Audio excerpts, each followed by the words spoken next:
Friends, welcome back to Roast and Relish.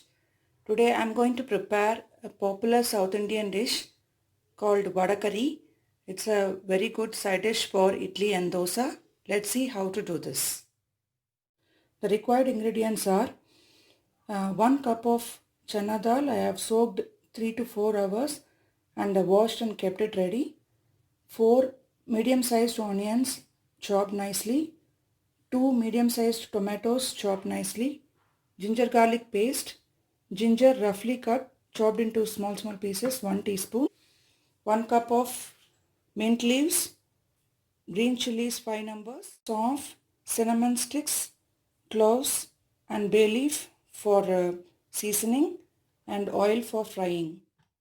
The required spice powders are chili powder 2 teaspoon, half teaspoon turmeric powder, salt to taste. We need to grind the soaked chana dal along with saunf, cinnamon sticks and cloves. You can take 2 cloves, 1 cinnamon stick and half spoon of saunf along with this, and then grind it nicely.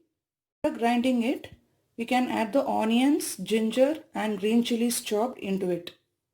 Added everything into it. It should be grinded coarsely and without adding more water. The remaining spices we need to keep it for seasoning. Make it into a dough for making vada. Added the chana dal. Now we need to add 1 onion diced well into it. It is the amount of 1 onion I am adding. And now add the chopped ginger into it. Add the green chilies. 2 small green chilies you can take according to your spiciness. Add some salt into it. Now mix it well. Take a cooker and add 2 tablespoons of refined oil into it. Allow it to heat it up. The oil is really hot. We will add the spices, bay leaf, cloves, saunf and cinnamon sticks. Onions into it.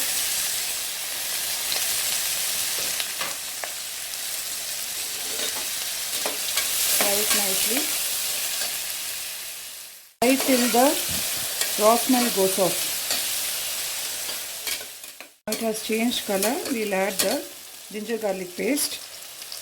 I am adding 2 teaspoons of ginger garlic paste. Saute well. After sauteing, add tomatoes. Now we will add the green chilies. I have split it into 2 halves. To add the mint leaves, I have roughly cut, or you can add as such. Stir it well. Now it is onions and tomatoes are smashed well. So at this time we will add the spice powders. Add 2 teaspoons of chili powder.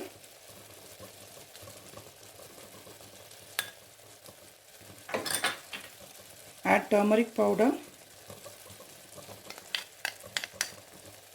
Salt to taste.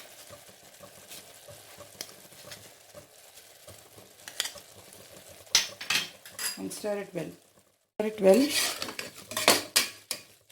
Do not allow the spices to burn. So keep it in low flame. 2 cups of water into it.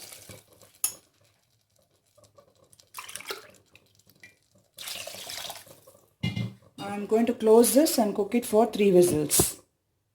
So keep it in medium flame. Now heat up some oil in a kadai. So we are going to fry the vadas in this. Now I have mixed the onion, green chilies, ginger and salt and mix it up like this. So there should be less water in this. So we'll make into vadas and now fry it. Make this round shape vadas with your hand and we need to put it in the oil for frying. Fry the vadas. Please keep it in medium flame. Turn the vadas on both the sides and fry it till it is brownish. So the color will change. So till the time it should cook well. Don't keep it in high flame. Keep it in medium flame so it evenly cooks on all the sides. Now let's remove the vadas.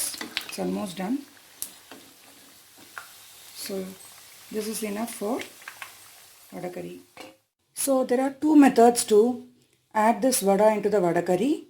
Either we can fry it or we can steam cook in a idli cooker. Make it into balls and you can cook it in a idli cooker and then you can add it in the curry. Opening the cooker, we can start adding the vadas into it. Just roughly crush it and then you can add it.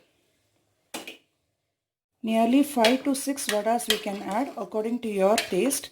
So if you want the gravy to be watery, you can add lesser, and if you want it thicker, you can add little more vadas into it. Allow it to boil for 10 more minutes in a medium flame. Now after 10 minutes, it is nicely boiled. Now the vada curry is ready to be served. Now the spicy, delicious vada curry is ready. So you can garnish this with coriander leaves. It will be a perfect side dish for idli dosa. So try this yummy dish at home. See you in the next video. Bye friends. Hello friends. Today's tip is, while storing the coriander in the box in a refrigerator, after few days, the container which we are keeping this becomes watery and it spoils the coriander also. So how to avoid this? Keep a tissue paper under the box and then you place the coriander leaves. On top again you place another tissue paper. So this will absorb the water, excess water which is inside the container. So it keeps the coriander fresh for many days. Now you can close the lid like this and store it in the fridge for many days. Hope this tip would be very much useful for you. See you in the next video. Bye friends.